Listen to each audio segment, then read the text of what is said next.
এবছরের নির্বাচন অতি শান্তিপূর্ণ, অবাধ, সুস্থ এবং জনমতের উপর নির্বাচন হয়েছে। মানুষ নিজেদের পছন্দ মতো সরকারকে বেছে নিয়েছে। এই দেশের এই রাষ্ট্রবাদী মানুষের কাছে এ কারণে অনুরোধ রাখবো, আসুন আমরা সবাই মিলে এক ভারত শ্রেষ্ঠ ভারত, আমরা সবাই মিলে আমরা এই দেশের জাতীয়তা সুরক্ষা, জাতীয় সুরক্ষা এবং দেশের অখণ্ডতা রক্ষার স্বার্থে আমরা একসাথে একসঙ্গে এক পায়ে পা সবাই একসাথে পা মিলিয়ে আমরা চলতে থাকি, বলতে থাকি, ভারত মাতা কি।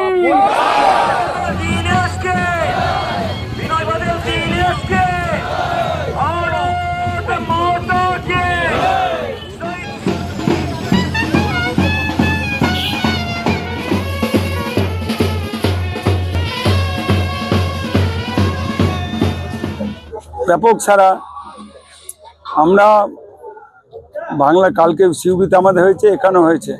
মানুষের স্বতঃস্ফূর্ত সারা এবং আমাদের সঙ্গে যে নাড়া ছিল সেটা অভূতপূর্ব এবং অত্যন্ত মুখর সারা আমরা আজকে পেয়েছি। মানুষ প্রতিবাদে মুখরিত ছিল। স্বাধীনতা প্রায় 80 বছর উদযাপন হচ্ছে এবং আজকের এই তিরঙ্গা যাত্রায় মানুষ শুধু আমাদের মুখের কথায় ঘর থেকে বেরিয়েছে, আমাদের সঙ্গে পা মিলিয়েছে এবং পথ চলেছে। আজ বোলপুরের সোনাঝুরি পিছন থেকে টুলু মণ্ডল ঘনিষ্ঠ 3 ব্যক্তিকে আজকে বীরভূম জেলা পুলিশ আটক করেছে। ভাই, টুলু মণ্ডলের ব্যাপারটা তো প্রশাসন অনেক দিন ধরেই চেষ্টা চালাচ্ছে এবং টুলু মণ্ডলের অবৈধ ব্যবসা, কোটি কোটি টাকা উদ্ধার হয়েছে।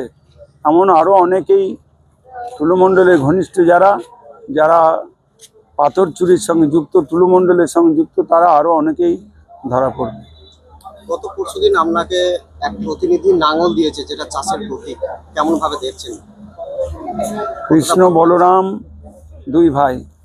বলরাম কাঁধে হাল নিয়ে চাষ করে বলেছে, আমি হল বলরাম স্কন্ধে বিশ্ব নিখিল উপরি ফেলিব সৃষ্টি মহানন্দে।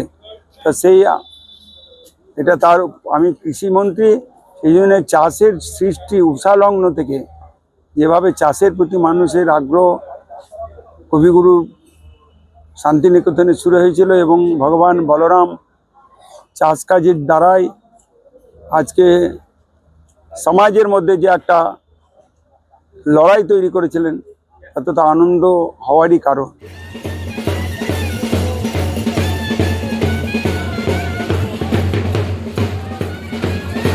কম্পিউটার ও স্পোকেন ইংলিশের জগৎ মানে কোটাসুরের বিটি কম্পিউটার সেন্টার। আগ্রহী ব্যক্তিরা অতি সত্বর যোগাযোগ করুন।